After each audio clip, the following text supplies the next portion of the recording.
विधानसभा चुनाव के ठीक पहले 14 सूत्रीय मांगों को लेकर क्षत्रिय एकता महापड़ाव का आयोजन जयपुर राजस्थान में तारीख 8 अक्टूबर 2023 12 बजे से होने जा रहा है। जो 14 सूत्रीय मांगे हैं उनमें से जो मुख्य हमारी मांग है वो है विधानसभा चुनाव में राजस्थान के क्षत्रिय राजपूतों को ज़्यादा से ज़्यादा भागीदारी सुनिश्चित करवाना। 75 विधानसभा सीटों की मांग हमने इन राष्ट्रीय राजनीतिक पार्टियों से की है और 75 विधानसभाएं वो है जहां हमारे क्षत्रिय राजपूतों की भरपूर संख्या है। हम इन मांगों को लेके 8 अक्टूबर 2023 को मैदान में उतर रहे हैं। 3 बजे तक का अल्टीमेटम इन राष्ट्रीय राजनीतिक पार्टियों और राजस्थान सरकार को रहेगा। उसके पश्चात समय शुरू होगा हमारा। जो भी क्षत्रिय राजपूत और सनातनी वहाँ इकट्ठे हुए हैं वो वहाँ से कूच करेंगे सचिवालय की और इन मांगों पे सहमति दर्ज करवा के ही मैदान छोड़ेंगे। मैं पत्रकार महोदयों को इन मांगों के बारे में विस्तार से बताना चाहूँगा। जो पहली मांग है वो सत्ता में भागीदारी। राष्ट्रीय पार्टियों द्वारा क्षत्रियों को उनके प्रभुत्व वाली समस्त विधानसभा में टिकटों का वितरण करना। ये वितरण जो है हम हमारे लिए नहीं मांग रहे, हम ये कह रहे हैं कि जो कार्यकर्ता आपके वहाँ सालों से कार्य कर रहे हैं उन कार्यकर्ताओं को उन क्षत्रिय राजपूतों को टिकट दीजिए, हमें उससे भी कोई आपत्ति नहीं है। आप उन्हें दीजिए, हम उनके लिए प्रचार प्रसार करेंगे, उन्हें सत्ता में स्थापित करने के लिए हमारा एडी चोटी का जोर लगा देंगे। इसके अलावा जो दूसरी हमारी मांग है क्षत्रिय कल्याण बोर्ड स्वर्ण आयोग की मांग है हमारी। तीसरी मांग है क्षत्रिय छात्रों के लिए प्रत्येक जिले में हॉस्टल निर्माण किया जाए। चौथी हमारी मांग है महापुरुषों और वीरांगनाओं का इतिहास संरक्षित करने हेतु आयोग का गठन किया जाए। पांचवी मांग है सनातन बोर्ड का गठन किया जाए। छठी जो मांग है हमारी वो जनसंख्या नियंत्रण कानून को लेकर हमारी मांग है, उसको पास कर शीघ्र लागू किया जाए। प्रदेश में गौ रक्षार्थ कड़े कानून बनाना और गौ माता को राष्ट्र माता का दर्जा दिलवाने हेतु उत्तराखंड के तर्ज पर बिल पास कर केंद्र को सुपुर्द किया जाए। लव जिहाद, लैंड जिहाद और धर्म परिवर्तन जिहाद को पूर्ण विराम देने हेतु कड़े कानून बनाना और शीघ्र अतिशीघ्र अनुपालन करना। हिंदुस्तान को हिंदू या सनातन राष्ट्र घोषित किया जाए। समान नागरिक संहिता, एक देश एक कानून संपूर्ण भारत में तुरंत प्रभाव से लागू किया जाए। मठ मंदिरों पर से सरकार का अंकुश खत्म किया जाए। सभी भूतपूर्व सैनिकों और अर्धसैनिक बलों और शहीदों के परिवारों को आर्थिक सहायता और सरकारी नौकरी में प्रधानता दी जाए। एट्रोसिटी का विरोध नहीं किंतु एट्रोसिटी के दुरुपयोग को रोकने हेतु कड़े कानून का गठन किया जाए और प्रोत्साहन राशि का भुगतान तुरंत प्रभाव से बंद किया जाए और गिरफ्तारी जांच के पश्चात की जाए।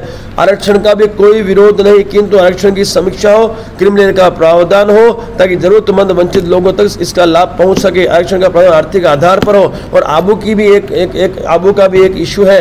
जो वहाँ के जो निवासी हैं उनको वहाँ पे जो घर निर्माण के लिए बड़ी परेशानियां आ रही है तो वो मांग भी हमने इसमें सम्मिलित की है। ये सारी मांगों को लेके हम 8 अक्टूबर को जयपुर राजस्थान में क्षत्रिय एकता महापड़ाव का आयोजन करें और समस्त क्षत्रियों को साथ में लेके करें। उस मंच पे इस राजस्थान के समस्त क्षत्रिय संगठन भी आपको मिलेंगे। तो हम लोगों ने इन मांगों को लेके पड़ाव का आयोजन किया है। वो खुद ही बिखरे हुए तो समाज को कैसे आप एकत्रित करेंगे? ऐसा विचारों के मतभेद हर जगह होते हैं। व्यक्ति विशेष है, विचारों के मतभेद होना जायज है, लेकिन जब भी जरूरत पड़ी है क्षत्रिय समाज के उज्जवल भविष्य के लिए और कोई भी ऐसा कोई मुद्दा है या जहाँ ऐसी कोई व्यवस्था है कि जिसमें जब भी आवश्यकता पड़ी है तो सभी क्षत्रिय संगठन है ये आपको एक मंच पे दिखेंगे। जैसे ये कार्यक्रम है मेरा, इस कार्यक्रम में ये सभी क्षत्रिय संगठन मंच पे आपको मिलेंगे। जितनी भी करणी सेनाएं हैं वो भी मंच पे मिलेगी। तो विचारों के मतभेद है लेकिन आज भी वो लोग देश हित, राष्ट्र हित और समाज हित के लिए मैदान में एक साथ उतरते हैं। तो मैं इसको स्वीकारता हूँ और भविष्य में ऐसी कुछ कोशिश की जाएगी कि जैसे फेडरेशन की व्यवस्था की जाएगी ताकि उस फेडरेशन के माध्यम से ये सभी जितने भी संगठन हैं ये एक मंच पे आके और समाज के साथ साथ जनता की और देश की भलाई कर सके। सर आपने कहा कि क्षत्रियों की ज़्यादा से ज़्यादा भागीदारी है। राजस्थान की अगर बात की जाए तो 22 से 23 टिकट हर वर्ष भाजपा देती है, 22 से 23 टिकट आपको कांग्रेस से देती है। और कितनी भागीदारी? उससे क्या होगा साहब, मैं आपसे सीधी सीधी बात कर रहा हूं कि आप भी सर्वे कर लो, हमने भी सर्वे किया है। इस राजस्थान के 200 विधानसभा में से 75 ऐसी विधानसभा है जहां पे भरपूर संख्या आज भी हमारी है किंतु उपेक्षा आजादी से आज तक होती आई। मैं आपसे पूछना चाहता हूं, भाई जाट समाज को इतनी सारी टिकटें मिलती है तो उससे हमें ईर्ष्या थोड़ी है, हम तो उससे सीखे हैं कि उनको मिलती कैसे है।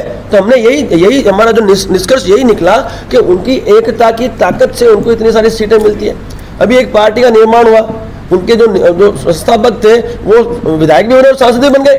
तो कहीं ना कहीं जातिगत समीकरण की वजह से ही आदमी सत्ता में स्थापित हो रहा है, टिकटों का वितरण हो रहा है। भाई ये जो टिकटों का वितरण हो रहा है ये जातीय समीकरण के आधार पर हो रहा है। तो हम लोगों ने जब ये सब देखा तो क्षत्रियों ने भी जातीय समीकरण के लिए कार्य शुरू किया, हमने कैडर तैयार किया। और जो विधानसभा चुनाव है उसमें हमने टिकटों की मांग की है। तो हमने वो 75 विधानसभाओं की बात की है जिन विधानसभाओं में हमारी भरपूर संख्या है, और जातीय समीकरण के आधार पर जब टिकट आप बांट रहे तो इस बार हमें क्यों ना बांटे।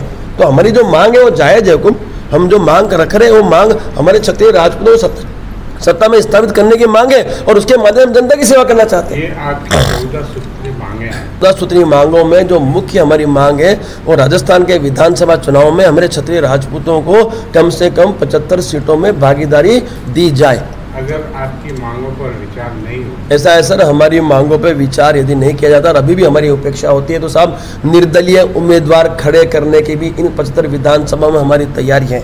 इसके अलावा नोटा भी है, कई विकल्प हैं हमारे पास, लेकिन हमने इस बात सुनिश्चित किया है कि हम निर्दलीय उम्मीदवार खड़े करके इनको चमत्कार अवश्य दिखाएंगे ताकि भविष्य में ये हमारे साथ अन्याय ना करें, हमारी उपेक्षा नहीं। और जरूरत पड़ी तो मैं आपके माध्यम से मेरे क्षत्रिय राजपूतों से भी ये कहना चाहता हूँ कि अभी भी जरूरत पड़ी, अभी भी उपेक्षा हुई तो साहब एक ऐसा प्लेटफॉर्म हम क्षत्रिय समाज को देंगे, एक ऐसी पार्टी का गठन हम करके देंगे। क्षत्रिय करणी सेना परिवार कटिबद्ध है कि आवश्यकता पड़ी तो एक ऐसी पार्टी का हम गठन करके देंगे जिसके प्लेटफॉर्म से हमारा क्षत्रिय राजपूत आगे मैदान में सत्ता की भागीदारी अपनी भागीदारी सुनिश्चित करेगा करके उस व्यक्ति विशेष को जिताना है जो व्यक्ति विशेष हमारे समाज से उम्मीदवारी वहाँ पे दे चुका है, उसको जिताना होगा और घर का प्रत्येक व्यक्ति मतदान करेगा तो ही हम सत्ता में आएंगे और जनता की सेवा कर पाएंगे। ये चीज़ें हम लोगों ने मैदान तक लोगों के जहन तक पहुंचा दिए।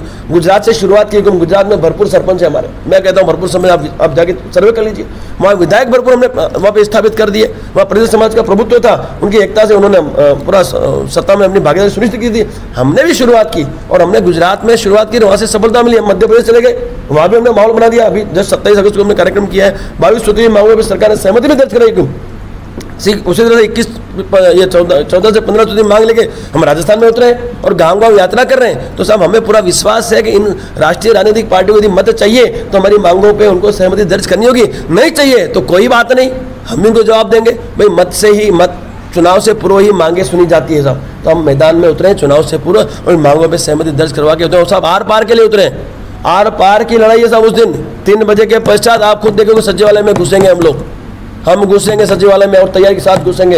हम झंडे और डंडे के साथ आ रहे हैं साहब, हम केसरिया झंडा लेके मैदान में उतर रहे हैं साहब, ऐसे नहीं उतर रहे। उस दिन सचिवालय में घुसेंगे और मांगों को मनवा के ही हम छोड़ेंगे। और मुझे पता है हम जब लाखों की संख्या में वहाँ उपस्थित दर्ज करेंगे तो सरकारें भी जानती है कि इतने बड़े जन समूह की मांगे हैं तो वो मैदान में आएगी। और हमने तो राष्ट्रीय राजनीतिक पार्टियों की बात की है, जो पार्टी हमें ज़्यादा से ज़्यादा सत्ता में भागीदारी देगी खुले आम समर्थन करेंगे। तो हमने क्या मना किया, चाहे भाजपा हो, कांग्रेस हो, चाहे आम आदमी पार्टी, जो राष्ट्रीय राजनीतिक पार्टी हमें ज़्यादा से ज़्यादा प्रभुत्व देगी उस पार्टी को हम खुले आम हमारे खर्चे पे हम उनके लिए प्रचार प्रसार गांव-गांव जाके करेंगे और उस व्यक्ति विशेष को जिताने में हम एडी चोरिया जो लगा देंगे। पूरी तैयारी से उतरे हम मैदान में, ठीक है हुकुम।